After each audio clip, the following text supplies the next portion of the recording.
Topher Barrett coming at you, co-hosting with my great Mr. Douglas, Matthew Douglas. Don't want to call him Mr. Douglas.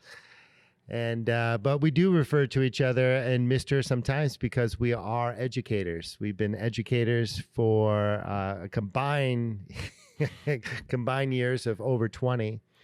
So all at Kalamazoo Central High School. And so we want to bring to you today an opportunity of sharing conversations of positive impact in the educational system. One of the great things that we've been able to do the last few years is play table tennis. Table tennis.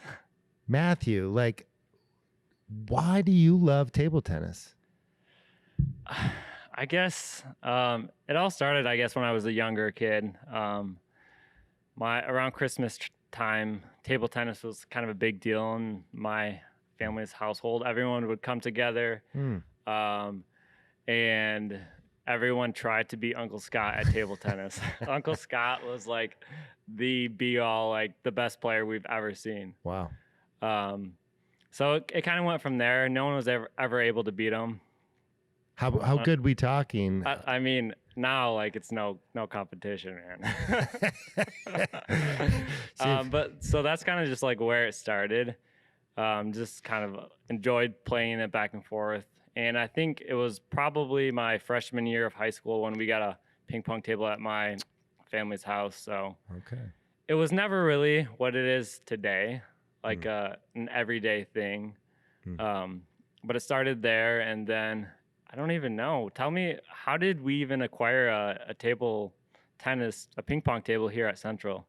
It's a really good question. I think that's why we're going to look to our guest for some of the origination on that. But that table actually was a donation to the Kalamazoo Central High School. It started actually with our library artist who works in there, and that is Miss Colvin? Yeah, Miss Colvin. Miss Colvin actually was been cleaning out that back room for, God knows, hundreds of years of an accumulation. And so she's been weaning out so many books, old books, materials, and has noticed that there's a space in this back room of the library that we could utilize. So with some guys catching downwind, I know there was a donation of a table that was going in. And this table, it had the versatility of doing like pool. It was a pool table, and then it had the table tennis on top of it.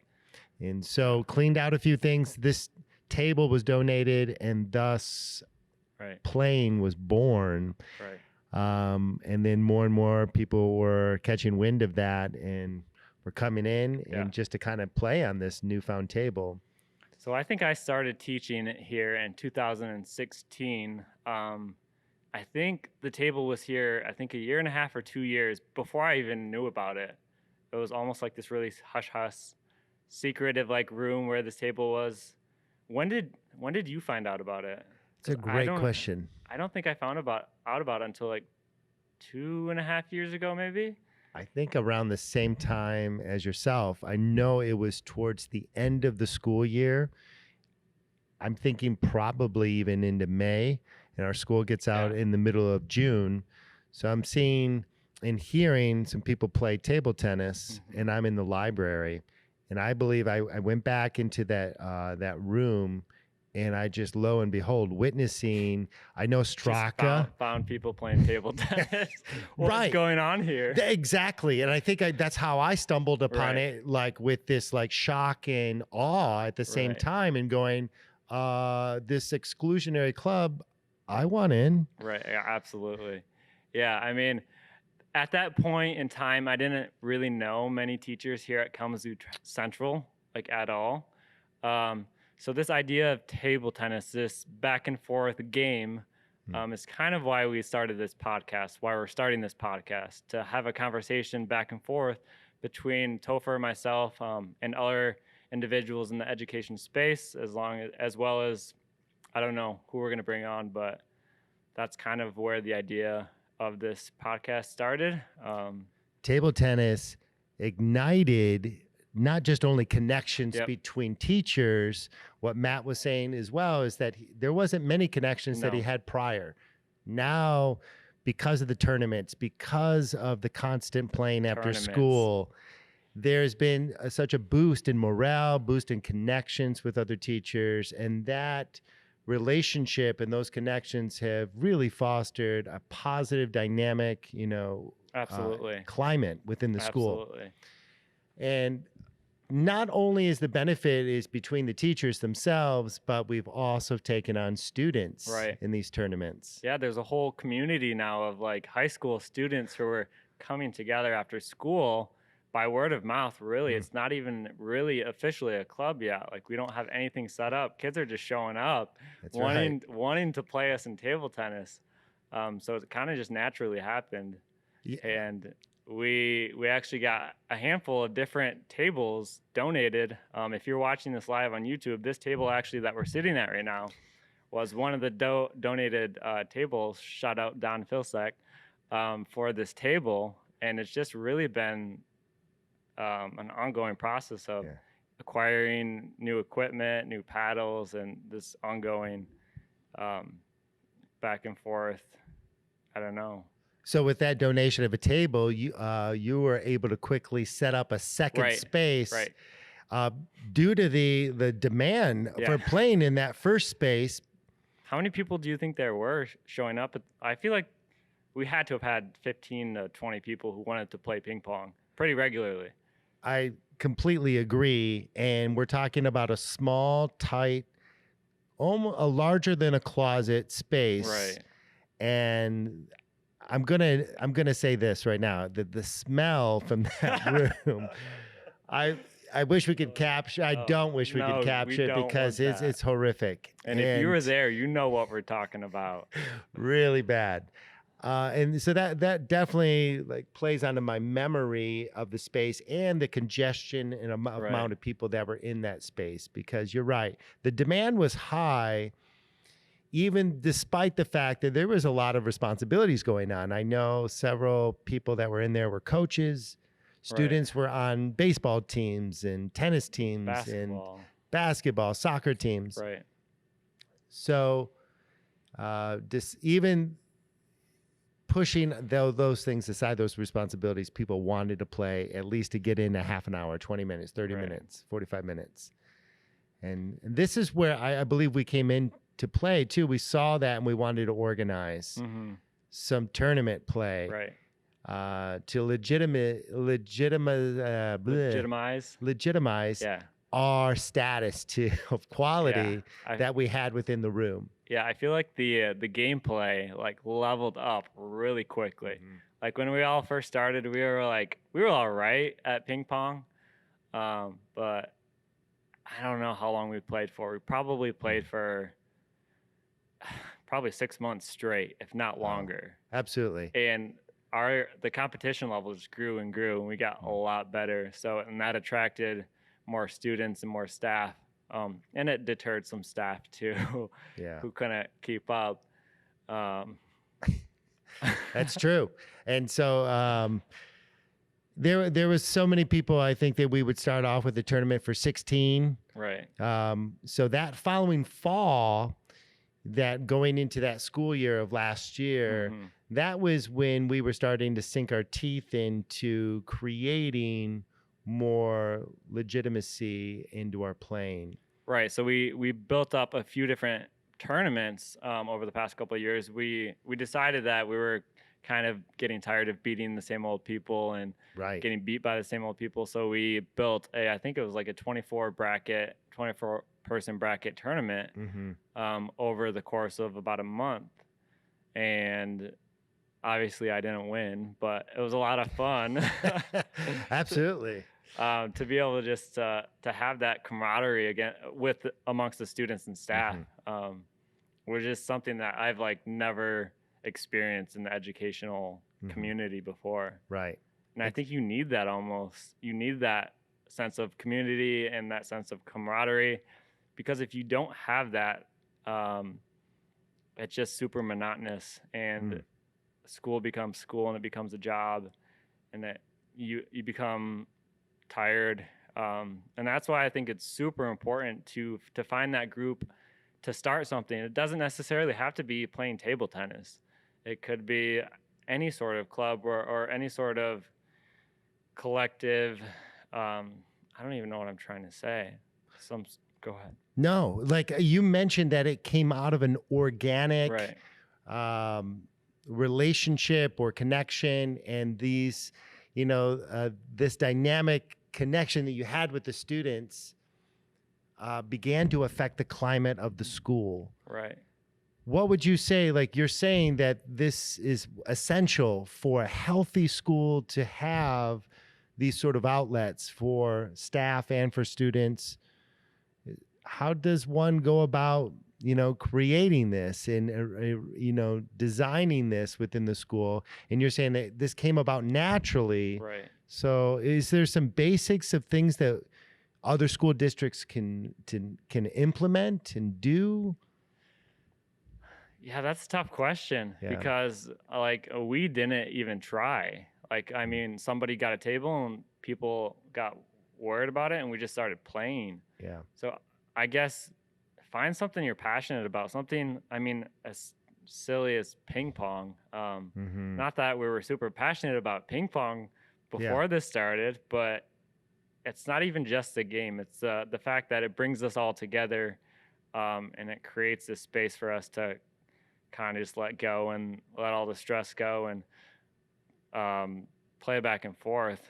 And I think that is able to create a healthy environment.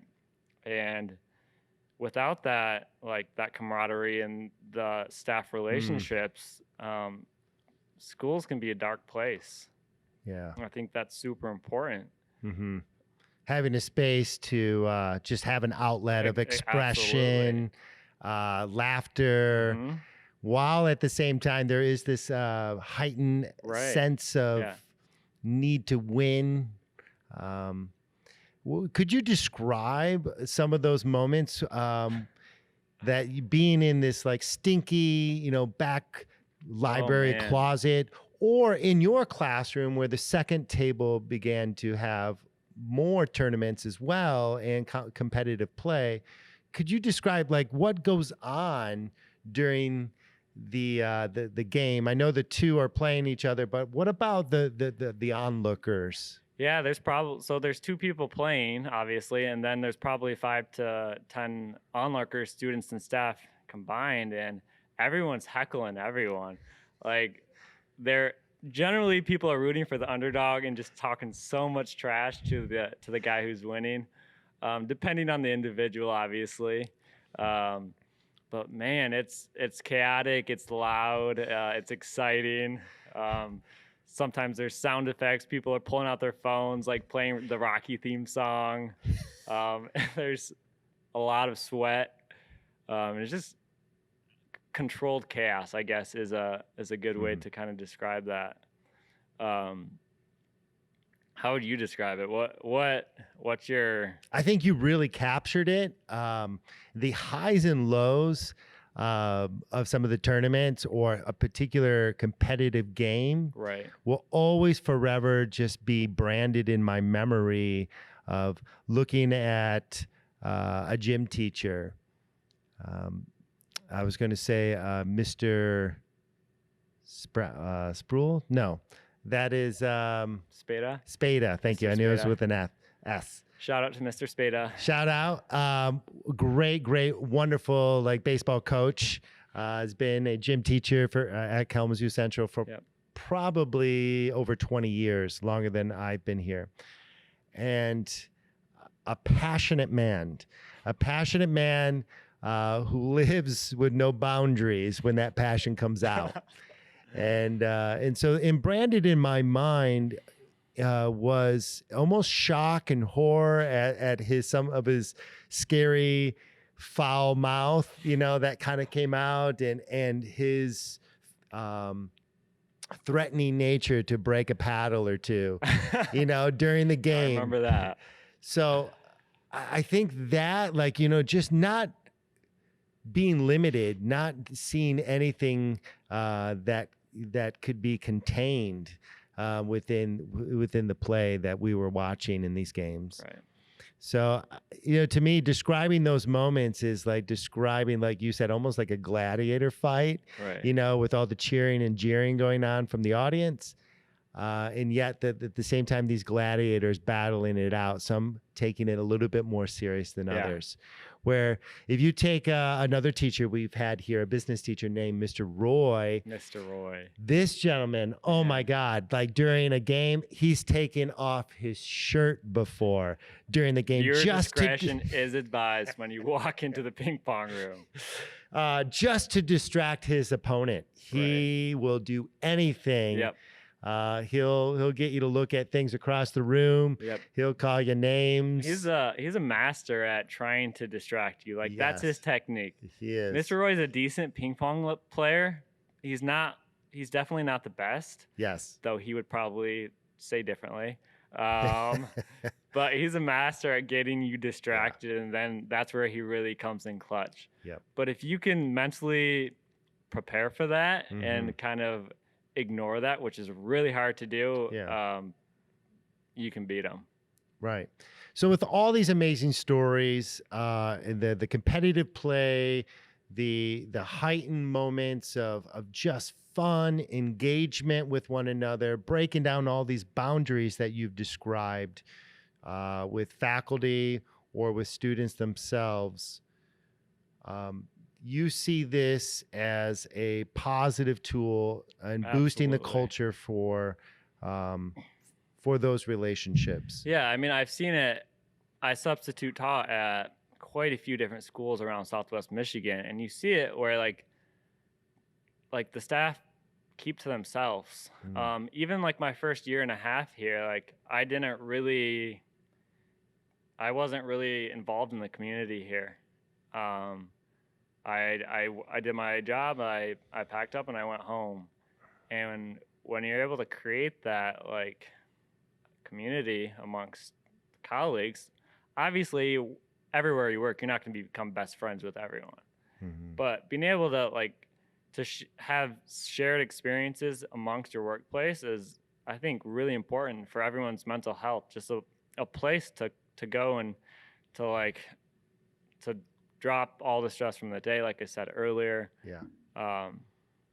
And just to play ping pong, to Right. kind of to not have to worry about anything. Yeah.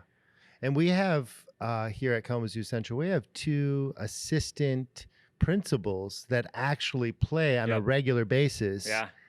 And we've heard, not that they've gone into details about their stress, but we've gotten a little bit of details about what, the burdens that they kind of Yeah, I carry mean, as absolutely. administrators. As any person in public education, there's going to be stress no matter where you're working. Mm-hmm.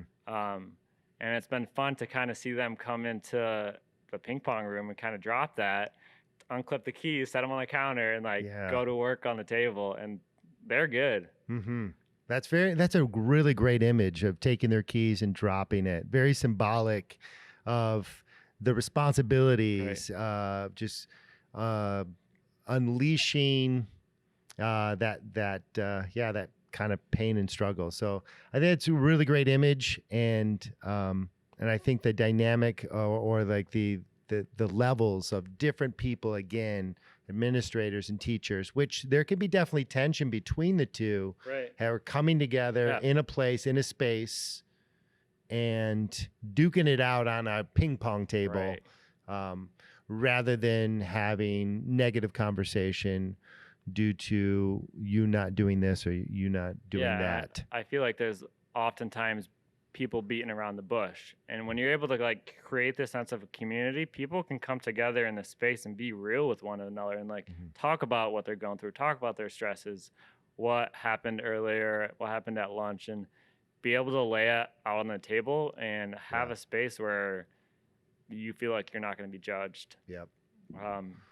And the only thing that matters is getting that white ball or orange ball Mhm. across the net. Yeah.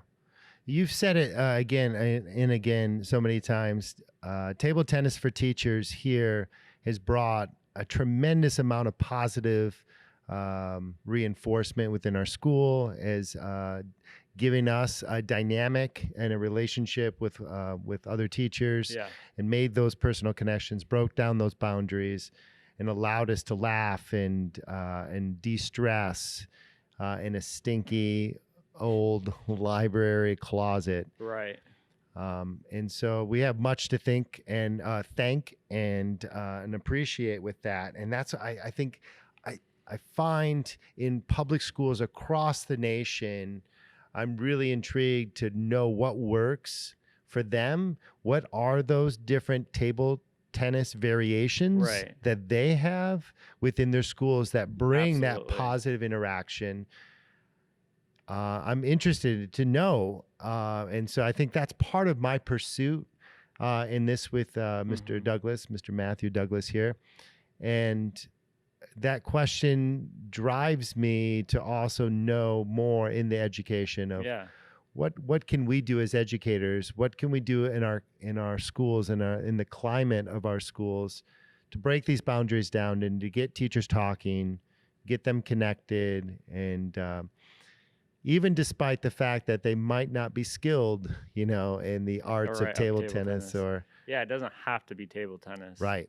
I think just having the conversation about like what table tennis has done for us and other teachers in the building is a great starting place for others to try to figure out what is your table tennis. And it's a great like thought process for teachers to kind of like look inwardly to try to figure out how they can connect with other teachers or other staff in the building. Mhm. So this table tennis podcast, we hope to be just a dialogue back and forth about different things we're going through and things like that. What really has drawn you to this idea of podcasting and Hmm. and table tennis? For me, the power of stories Mhm. in and of themselves, to me, really bring me to a podcast because I think storytelling changes and impacts my life. Storytelling. Yeah. Yeah. So you're a drama teacher. Yep. Tell me about storytelling and drama Hmm. and why that's important to you. Really, honestly, I laugh at it because I think the serious connection that we receive between each other, Right. the power of allowing students to share their voices and ideas have heavy impacts upon my life, and I know on each other's lives. Absolutely. It to me. A theatrical performance is rooted in the heart of a story, and a good Right. story having conflict, having a character that has a strong objective of pursuing something. And that conflict, of course, that resistance or the obstacles that we faced in our lives shows us the valor of somebody overcoming those. And Right.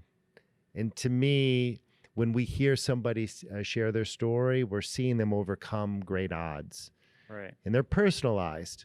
And hearing those stories will ultimately give the students or help them to hear the value of their own stories. Absolutely. You know, Because we see so many students coming in and they struggle with like finding their own value. yeah. And I don't know if I mentioned it earlier, but I am a photography teacher here, which goes hand in hand with storytelling. Photography is storytelling. Yeah. And I love photography so much because you're able to capture images, you're able to capture frames in history that tell stories of events and time that probably won't ever happen again. Right. And not even just taking the pictures, but the places you go, the people you meet. It just really opens up the door to hear other people's stories. And one of the reasons I love taking senior photos is because I'm able to capture seniors in a way that they've never actually seen themselves. Wow. And I can see that in your photography too. Yeah. I could see that in their reactions to their photos and the appreciation that you've captured for them every time. Like you do a dynamic job of like you said, capturing that interesting perspective of them. Of course, I think of the student who's a baseball player on top of the roof and the Right. sky in his background, and on top of the dugout, actually, Yeah. on the baseball diamond. Yep. A powerful image, great balance and symmetry, but just a wonderful perspective for him. Right. I mean, and images just, man, they can tell such a powerful story. Mm. And a good image captured of yourself, especially for a high schooler who may be insecure or not really have a whole lot of self-worth, Mm-hmm. can really do a great deal for an individual self-esteem. Yeah. Which is why I love working with high schoolers. So we have a pretty amazing job. This is an interesting podcast because outside of this podcast, we have really an amazing opportunity to connect with students. Right. Myself through directing theater productions, having an improvisation team in performance on the stage, also competing in forensics, which is competitive speech and acting, which is pretty dynamic within the school systems as a competitive art. And you yourself doing photography with students and impacting them, like you said, to see story within these Right. images, to bring out the story Mm-hmm. and in the time capsule that they're kind of seeing, or the story within whatever moment or image that they want to capture. So this is interesting, I think, because we have these opportunities outside. We have, playing with the arts. Now we're going to the podcast to to impact our students, or to impact also our peers in the culture of our Absolutely. school. Why do you think that is? I think that a podcast is just a creative outlet to reach different people who may not see what we do on a normal day-to-day basis. Mm-hmm. As a teacher, we really don't get to peer into our coworkers' lives. Like, Yeah. we're in our classroom, and we don't really see the other perspectives of teachers in the buildings unless we go to them and directly talk to them and communicate with them on a daily basis. Mm. So I think having a podcast where we can interview other educators and allow other stories to be told is really a cool opportunity to see what educators are going through and even what students are going through. Things happen so fast. They do. They do. And we're so bombarded with a barrage of expectations thrown on our plate. We're not just talking about typical things like grading for a teacher or lesson planning, but we're also talking about professional developments. Right. And the constant upkeep and communication with your administrators and potential colleagues too, if you're doing like team teaching or in your small learning communities as like your language arts departments. Right. So there's all this expectations, and to take the time, I think podcasting forces two people Yep. To really hear one another, to take the time to kind of understand a little bit more where that perspective is coming from and those ideas, and we can wrestle around a little bit more distinctly in thought. In critical thought about where another person's coming from. And what a great place to do that, especially with our students. If we have a chance to hear from a few students Absolutely. on the podcast, that could be a dynamic perspective. Yep. And I think too, students' voices also get kicked to the curb. And hosting a podcast where we like make it a priority to make sure our students' voices are being heard is powerful. And we don't really have a straight and narrow path of where this is going to go. But we just said, shoot, let's just do it. Like, let's start, let's get it out there, and let's tell stories. Right. Exactly. We're full of them. We are. I mean, table tennis, playing table tennis has led to biking like weekly. That's right. Like That's right. A group of teachers here at Central have started biking every once in a while to get outside and kind of use that as another outlet. Yep. And now with education here at Central being 100% virtual, that's a whole nother conversation. And I think now more than ever, it's really important for voices to be heard because we're not in person. We're sitting here social distance, 6 feet apart. So I think podcasting is just a great avenue to have voices heard in this day and age where now everything's online. And even teaching is all online for the foreseeable future. Mm-hmm. Yeah. What plays into this? Maybe a tad bit of loneliness and isolation. Absolutely. Yeah, causing us to even reach out a little bit more and have more personal and accessible relationships that are meaningful and unique in their existence.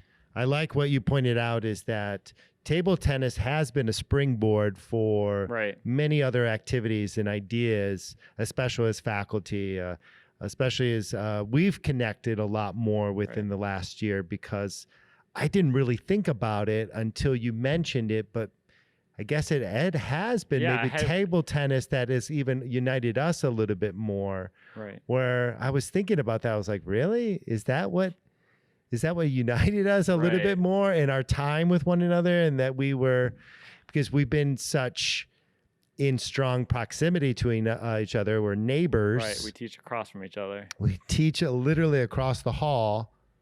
But I guess those first couple of years, we didn't do a whole lot with one another. Yeah, we didn't interact or talk all that much. And I thought we knew did. each other, and like we would talk in the hallway and passing, but it wasn't to the extent of playing ping pong every day. You're right. And now I feel like because of ping pong, these other things have kind of started to branch off, like biking, right? Some teachers don't play table tennis, but they like biking. They like getting outdoors. Yeah. So there's these different avenues that we're kind of following for different individuals who have different interests. And so I think it's kind of just like I picture it as like a big tree and different people have different interests and you just have to find your branch. That's exactly right. It's kind of a goofy metaphor, but yeah, it can be, but I think it works. And I was thinking about the not graduation, but the teacher party at the end of the year. Right. Right. And so like a lot of us that played table tennis actually ended up at that party. Yeah. I believe that was Miss Dodson's party, and they had a table also in the basement, and we showed up for that. At the end of the year. Yeah, that was actually, I think, the first end of the year party in 5 years that I've gone to. And I think solely because of table tennis. The previous handful of years, I didn't have good enough relationships to be able to go and just hang out with people who were just colleagues. And now they're more than colleagues. They're acquaintances. They're people I can go to for advice. And all because of playing a goofy sport, right? I mean, some people might get offended that we call it a goofy game. It's true. But, I love it actually too. I don't know. It just brought so many people together and created this really cool environment. Yeah, exactly. Like I had a chance to talk to Mr. Danis. He's never even played, I don't believe, table tennis in that room. He might. That's not true. I think he has showed up a couple of times. I don't know how well skilled he is or not. I've never played him in table tennis. But he was at the party, and several other people were at the party, and I felt more comfortable to interact. I haven't, attended so many of these end of the year school parties. just due to the lack of, also intimate relationships and, Right. and feeling of comfortability with certain teachers. And this definitely gave me more confidence in wanting to and having that interaction. And plus, there was a table there, and so that would help We're to gonna break play, down. yeah, We're going to play. absolutely. It's going to break down some boundaries and give me an Absolutely. opportunity to do that. But ultimately, I loved, just having some fun. We weren't there very long, Right. and so we could just kind of mess around, Yeah, we hung have some short out, conversations. chatted with colleagues, and Yeah, celebrated the end of the year. And now, right. And I was thinking too. So we didn't play that whole year of table tennis. I don't recall. no, I think it was just a few months. It was leading just up. right, wasn't Yeah. it? Right. There was only the last few months of that year. So honestly, I think it's only been like I think I've had a table in my classroom.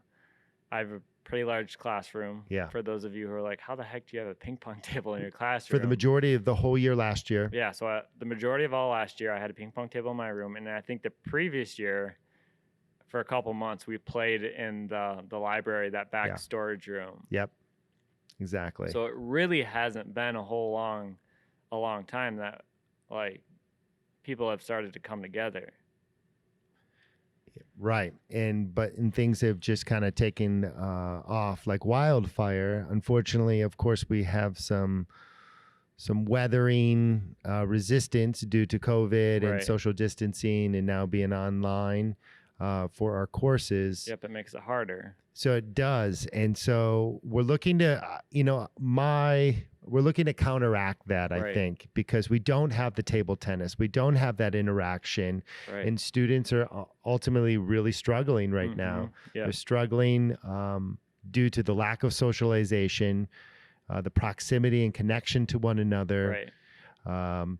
the feelings that online education and the work is meaningless Without that personal interaction. without That those face-to-face connection, face-to-face connections. Absolutely. Authentic.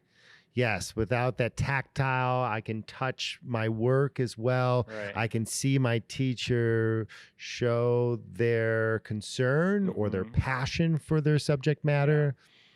And being in an environment where that positive reinforcement can really boost a student's morale. Absolutely. And I think that we should do a whole episode on what it is like in 2020 to be a teacher teaching virtually. Yeah. I think that could be a really interesting conversation to have. I was thinking in my head like about the student at the same time, Right. the student, and seeing all their tasks, seeing what are all the responsibilities, because as a teacher, I don't always see what they see in their screen. I Yeah. feel like the Google Classroom is a different perspective because I have all the managerial controls. And so Right. I'd like to, and my options might be greater, but at the same time, they have 5 classes a day in this particular school.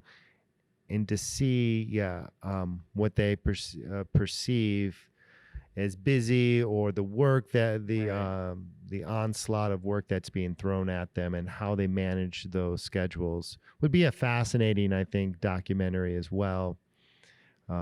And then balancing all that, the success of some students, Right. maybe the lack of success on some others. You see the drastic, like there's the kids who are really thriving, and a lot of the introverted students who like love it, being able to work at their own pace. And then you see the kids who when they're in school, they're being successful because they have those teachers there standing by their side, encouraging them to try their best and to keep up. And now we're online, and those kids don't have that, really, that personal, hey Johnny, like you need to step up, man. I believe in you. And that is conversations just not being had because we're virtual. So Right.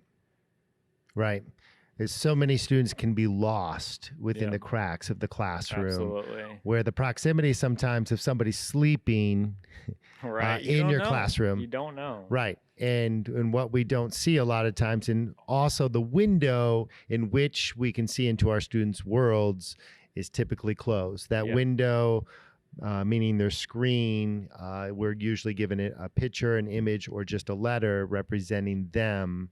Many of our students within this school district does not, and our school district does not require our students to have their window open at all times. Right. And that's due to various different reasons. Yeah. And but student volunteers is very low Yep. in terms Class of showing. participation, student interactions it's tough. Yeah. But yeah.